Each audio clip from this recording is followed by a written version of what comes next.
Hello, beautiful women. Welcome to day 3 of the 5-day self-love challenge. My name's Alexis. My name's Yvette. And obviously we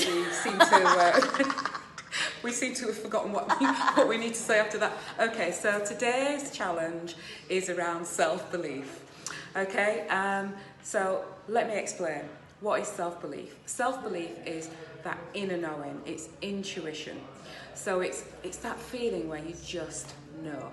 Okay, so I'll give you a snapshot of what that feels like to me, where I'll give you I'll share with you when I've known something, and I think Lexi is going to share something when she's known something and she's not listened to it, and I've known something and I have listened to it.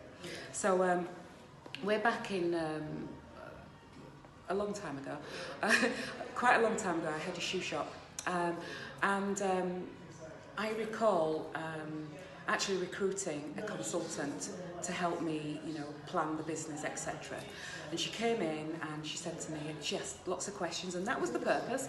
And she said to me, but this isn't going to work. And I said, why? She said, because, your style of shoes are not right, you're not ordering the right size, you're not ordering the right, basically, you're not ordering what I want you to order.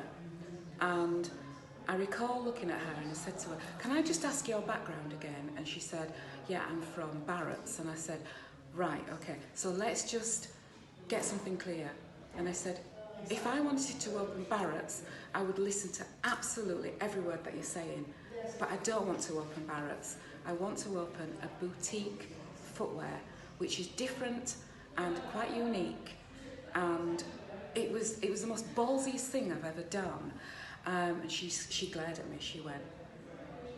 And I thought, okay, and I just thought, shit, I hope this works. But it did work. It did work because I ended up getting an award for that particular shoe shop, and being recognised in sort of like national magazines, etc., as being Soul Sister. So sometimes it's just about going with the flow and trusting yourself that what you want is right for you. And I think, if I remember rightly, Lisa Nichols says something along the lines of, you've got no right listening to anybody else because your vision was given to you. So when your vision's given to you, there's only you that can really make sense of it. So just go with what you feel. Absolutely. So self-belief is so much more than just believing or saying that you can or can't do something.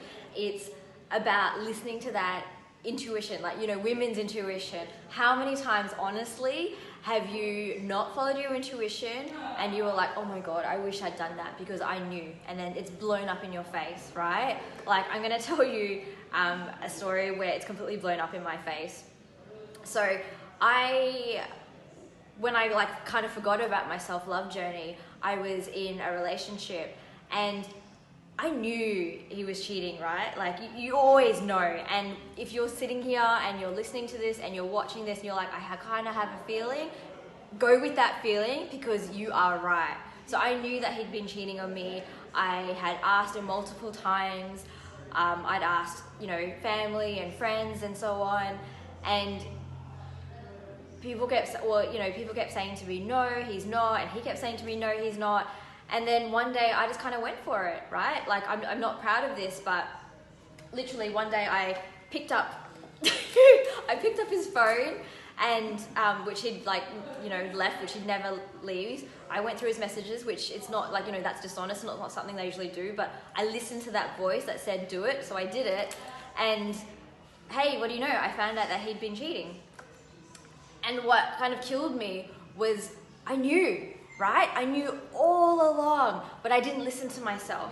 So what I've learnt from that is, if I have that feeling, and it shows up in different ways for different people. Sometimes it's a faint whisper, sometimes it comes as a dream, sometimes it comes as just like this little niggling feeling where you're like, something's not quite right.